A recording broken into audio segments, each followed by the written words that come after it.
เป็นคำถามที่ดีเพิ่นถามว่าไปเกิดเป็นเทวดาสันพรหมแล้วสิกลับมาเกิดอีกบ่มีพิจารณา2ประเด็นขันเป็นคนทั่วไปสิไปเกิดเป็นเทวดาสันใดก็ตามสามารถกลับมาเกิดใหม่ได้อีกเพราะหยัง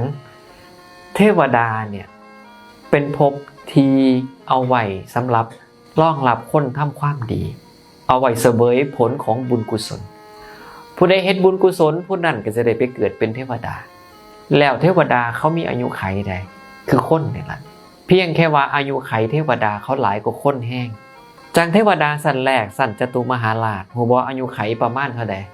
9 ล้านปี9 ล้านปีเนี่ยเอาคิดเบิ่งตายจักเที่ยวพวกเฮานี่จังสิได้ครบ9 ล้านนั่นล่ะคือคันเป็นปุถุชนคนทั่วไปเกิดเป็นเทวดาสันใดก็ตามจนว่าฮอดสันพรหมหมดอายุขัยของเทวดาแล้วก็สามารถกลับมาเกิดใหม่ได้แล้วมาเกิดใหม่บ่แม่นว่ากลับมาเกิดเป็นคนได้ตลอดได้พระภูมิพระภาคเจ้าเพิ่นว่าสามารถไปเกิดในนรกได้ไปเกิดเป็นสัตว์เดรัจฉานไปเกิดเป็นเปรตได้เพราะว่าหยังคนเฮาเฮ็ดทั้งดีทั้งชั่วหลายเทื่อไปเกิดเป็นเทวดาก่อนเพื่อเสวยผลบุญเจ้าของแต่ว่าบาปมันมีเด้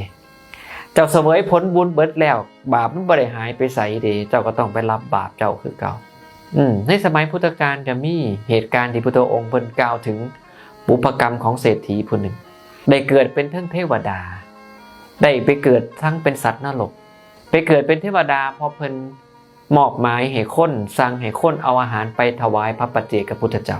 ได้ไปเกิดในนรกเพราะย้อนหยังฆ่าลูกของพี่ชายเพื่ออยากได้สมบัตินี่ดิ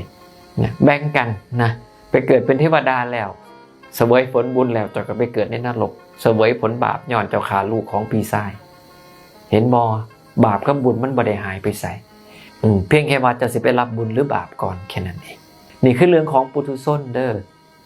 ไปเกิดเป็นเทวดาแล้วก็ยังกลับมาเกิดใหม่ได้แล้วก็ไปได้ทั่วเลย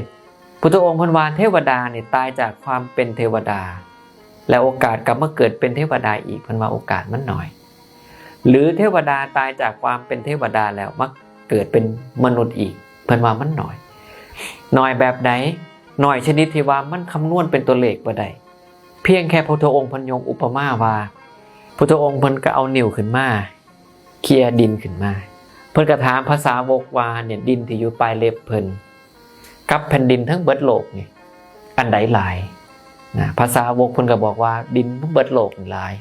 แล้วก็ดินในเล็บมือเพิ่นน่ะมันน้อยเทียบกันบ่ได้ประมาณกันบ่ได้คือกันพุทธองค์ก็เลยว่านี่ล่ะเทวดาที่ตายจากเป็นเทวดามาเกิดเป็นเทวดาอีกหรือเทวดาตายจากเป็นเทวดาแล้วมาเกิดเป็นมนุษย์อีกมันเทียบกันบ่ได้จังซี่มันเป็นส่วนหน่อยแห้งที่เหลือไปกองกันอยู่ไสนรกแน่สัตว์เดรัจฉานแน่เปรตแน่ถึงบอกให้เทวดารับผลบุญจะรับผลบุญแล้วล่ะที่เหลือจะไปใส่เจ้าก็ต้องไปรับผลบาปเลยเป็นเหตุให้ส่วนใหญ่เทวดาก็ไปเกิดในนรกได้นี่คือปุถุชนแบบแรกแบบที่2ขันเป็นอริยะหรือสาวกของพระอริยะผู้ใดฟังธรรมมี2ประเด็นพระอริยเจ้าบางประเภทเพิ่นไปเกิดเป็นเทวดามีแล้วก็สาวกของพระอริยะผู้ได้ยินได้ฟังธรรมสามารถไปเกิดเป็นเทวดาได้พวกนี้บางกลุ่มสามารถปรินิพพานในภพเทวดาได้เลยและบางกลุ่มก็สิวนอยู่แค่มนุษย์กับเทวดาเท่านั้นสิบ่ไปต่ำกว่านี้นี่คือความต่างขันเฮาอยากไปเกิดเป็นเทวดาแล้วบ่ตกต่ำอย่างหน่อยก็วนมาในมนุษย์แน่เทวดาแน่มนุษย์แน่เทวดาแน่ไปเรื่อยๆจนกว่าเฮาสินิพพานเนี่ยอย่างหน่อยก็ให้เป็นสาวกของพระอริยเจ้าหรือสาวกของพระภูมิพระภาคผู้มีโอกาสได้ยินได้ฟังธรรมหรือเฮ็ดเจ้าของให้ได้ความเป็นอริยบุคคลบางประเภทไปเลยเช่นพระโสดาบันพระสกทาคามีแล้วสิเป็นโตการันตีบ่ฮู้ว่าทางลาวเขาใส่อีหยังโตรับประกันว่าเฮาสิบ่นอยู่แค่มนุษย์กับเทวดานะหรือนิพพานในภพเทวดาได้เลยประเด็นอยู่นี่ล่ะสาวกของพระภูมิพระภาคผู้ได้ยินได้ฟังธรรมผ วกเฮานี่อย่าคิดว่ามาวัดซุมื้อนี่คือสาวกของพระผู้มีพระภาคเราได้มันบ่พอได้เห็นบ่ญาทานเพิ่นบอกไว้หยังอุบาสกอุบาสิกามันมีความต่างจากคนธรรมดาเลยอุบาสกอุบาสิกาเนี่ยจะได้ซื้อนี่ขึ้นมาพุทธองค์เพิ่นอธิบายว่าย้อนเป็นผู้เอาพระพุทธพระธรรมพระสงฆ์เป็นที่พึ่งเป็นสรณะคือผู้เอาพระรัตนตรัยเป็นที่พึ่งนั่นเองผู้ใดเอาพระรัตนตรัยเป็นที่พึ่งผู้นั้นน่ะถึงจะได้ชื่อว่าอุบาสกอุบาสิกาเป็นผู้เข้าใกล้พุทธศาสนาตั้งถึงญาทานเพิ่นว่าแต่ขันเฮาบ่ได้เอาพระรัตนตรัยเป็นที่พึ่งไปเพิงทั่วทีบทั่วแดนขอนใหม่ง่มขึ้นมาใดก็ไปเพิงขอนใหม่นะลูกปั้นอันนี้เข้าวัดดีก็ไปเพิงลูกปั้นพวกนี้ว่าแม่นอุบาสกอุบาสิกาบ่สามารถจัดได้ในความเป็นสาวกของพระผู้มีพระภาคได้ให้เฮาเข้าใจจังซี่นี่คือลักษณะของสาวกของพระผู้มีพระภาคนะผู้อาศัยพระพุทธพระธรรมพระสงฆ์เป็นที่พึ่งเป็นสรณะแล้วต้องเป็นสาวกของพระผู้มีพระภาคประเภทได้ยินได้ฟังธรรมคำว่าได้ยินได้ฟังธรรมบ่แม่นว่าโอ้นี่เด้มื้อนี้ได้ฟังธรรมแล้วคือได้บ่แม่นเจ้าต้องฟังเรื่อยๆจนจำได้แล้วเจ้าต้องว่าได้อย่างคล่องปาก